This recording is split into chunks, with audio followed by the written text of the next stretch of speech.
Bismillahirrahmanirrahim. Assalamualaikum warahmatullahi wabarakatuh. Sahabat beriman, bulan Rajab merupakan bulan yang istimewa bagi umat Islam. Di bulan ini, umat muslim dianjurkan untuk melakukan berbagai amalan baik kepada Allah Subhanahu wa Ta'ala. Berdasarkan kalender Hijriyah dari Kementerian Agama Republik Indonesia, tanggal 1 Rajab 1445 Hijriah akan jatuh pada hari Sabtu tanggal 13 Januari tahun 2024. Kemudian, bulan Rajab akan berakhir pada tanggal 10 Februari tahun 2024. Bulan Rajab adalah salah satu dari 4 bulan mulia, yang ditetapkan oleh Allah Subhanahu wa Ta'ala bersama bulan Zulqa'dah, Zulhijjah, dan bulan Muharram. Bulan Rajab seperti halnya bulan Muharram termasuk bulan haram. Maksudnya, pada bulan-bulan tersebut diharamkan terjadinya berbagai perbuatan jahat, atau perbuatan haram lainnya. Sebaliknya, bulan haram adalah waktu yang tepat untuk memperbanyak amal ibadah, karena pahalanya yang akan dilipat gandakan oleh Allah Subhanahu wa Ta'ala.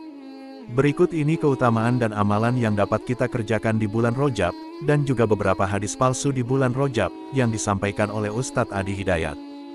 Makanya disebutkan di hadis Muslim, nomor hadis 1960, riwayat Sayyidah Aisyah, dikuatkan oleh keterangan Ibnu Abbas radhiyallahu taala anhuma, Nabi itu teman-teman sekalian, ya, sering meningkatkan puasa di bulan-bulan hurum, bulan hurum, termasuk bulan Rajab. Ya, kata Sayyidah Aisyah, termasuk juga kemudian Ibnu Abbas radhiyallahu taala anhuma, saya kadang melihat Nabi sallallahu alaihi wasallam sering puasa, seakan-akan nggak buka, tapi juga sering melihat beliau buka, seakan-akan nggak puasa. Ya, maksudnya apa? Maksudnya, kalau Anda ingin kemudian meningkatkan puasa di bulan-bulan hurum, seperti bulan Al-Muharram, bulan Dzulqa'dah, bulan Dzulhijjah, bulan Rajab, itu silahkan, boleh-boleh saja. Walaupun tidak ada kekhususan mengkhususkan puasa di satu bulan saja, tidak. Ya, tapi kalau Anda ingin tingkatkan puasa, silahkan. Ini dalilnya yang sahih. Apa dalil sahihnya? Tadi saya bacakan. Ya, pertama isyarat ayat Qur'annya menyebutkan demikian. Yang kedua untuk puasanya hadis Muslim nomor hadis 1960. Kalau Anda ingin menunaikan puasa di bulan Rajab dengan mengikuti Nabi, isyaratnya untuk menghidupkan evaluasi diri, terkhusus di bulan-bulan haram yang 4 tadi, maka itu tidak ada masalah, silahkan. Sunnah, boleh. Kalau ada yang tanya, boleh nggak saya puasa bulan Rajab? Silahkan. Anda mau Senin puasa? Silahkan. Kamis puasa, silahkan. Tidak ada batas, seperti hari biasa. Seperti hari biasa. Cuman, pahalanya ketika Anda kerjakan untuk menghindari maksiat, maka tadi, itu bisa berlipat dari hari sebelumnya. Jelas sampai sini? Jadi kalau Anda ingin puasa bulan Rajab, misalnya saya pengen puasa Senin, boleh. Pengen puasa Kamis, boleh. Pengen puasa Senin Kamis, silahkan. Pengen Ayyamul Bid, silahkan. Pengen puasa Daud, silahkan. Atau pengen misalnya puasa beruntut, Senin puasa, Selasa puasa, Rabu puasa, Kamis tidak, boleh. Apa dalilnya? Tadi, karena puasa di bulan-bulan hurum dianjurkan oleh Nabi SAW. Bulan hurum ada 4, 1 Dzulqa'dah, 2 Dzulhijjah, 3 Al-Muharram, 4 Rajab. Paham? Nah, tapi kalau ada kemudian yang menyampaikan kepada Anda, kalau Anda puasa di bulan Rajab akan mendapatkan pahala sekian. Puasa di bulan Rajab mendapatkan surga, nanti di surganya ada sungai namanya Sungai Rajab, ya kan? Puasa sehari di bulan Rajab, maka Anda akan diampuni semua dosa, dibebaskan dari neraka. Kalau sudah bebas dari neraka, ngapain puasa Ramadan? Jelas?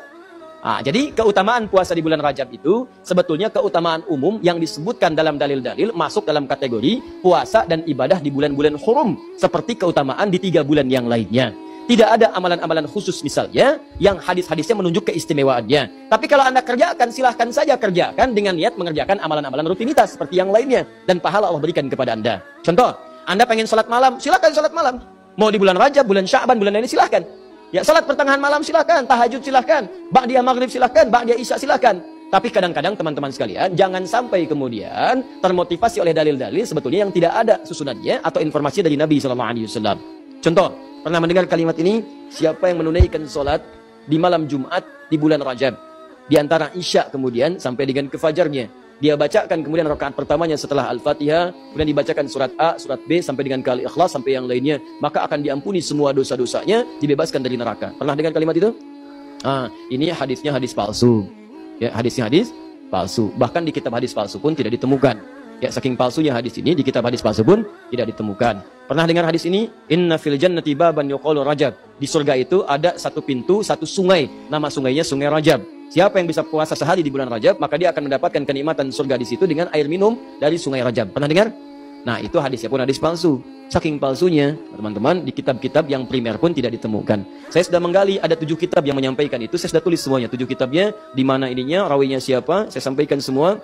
Ini ada At-Tashi' Ashar al-Masyhur Baghdadiyah, pengarangnya Abu Tahir As-Salafi, Fadailu Syahr Rajab Al-Hasan ibn Muhammad Al-Khilal, Fadl Rajab Abdul Qasim ibn Asakir, Al-Amali Al-Khamisiyah karangan Yahya bin Al-Husain Asy-Syajari, Al-Jurjani, Syu'abul Iman karangan Al-Baihaqi, At-Tadwin fi Akhbari Qazwain karangan Abdul Karim Ar-Rafi'i, Fadailul Awqat karangan Al-Baihaqi. Semuanya dicantumkan untuk menginformasikan pada kita hadisnya maudhu, palsu, paling minimal dhaif. Jadi dituliskan itu untuk kasih informasi. Ini hadisnya dhaif ya. Ya, hadisnya palsu, jangan dipakai sebagai rujukan. Bukan dituliskan untuk menginformasikan pada kita itu amalan, jelas. Tapi kalau Anda misalnya pengen bangun malam, silahkan. Cuma jangan merujuk kepada informasi tadi. Jadi kita bersikap adil di tengah-tengah. Awas, hati-hati. Hadis ini ditampilkan bukan untuk mencela orang. Jadi jangan sampai Anda melihat ada orang misalnya puasa di bulan Rajab, Anda katakan, oh ya hadis palsu. Bukan. Karena dia bisa menggunakan yang sahih. Jelas. Anda sendiri nggak puasa, malah mencela orang. Jadi kalau pengen puasa silahkan, tapi gunakan sandaran yang sahih hadisnya. Jelas? Kalau malam pengen sholat, boleh nggak? Boleh. Silahkan tunaikan sholat, tapi jangan jadikan hadis palsu sebagai sandaran. Paham? Ustadz, kenapa hadis-hadis itu muncul? Pada asalnya niatnya baik, cuma dilakukan dengan cara yang salah. Apa niat baik itu? Ada sebagian orang melihat keutamaan banyak di bulan Rajab, tapi orang banyak meninggalkannya. Akhirnya dibuatlah. Semoga video ini bermanfaat bagi kita semua dan menambah tingkat keimanan kita kepada Allah Subhanahu wa Ta'ala. Wassalamualaikum warahmatullahi wabarakatuh.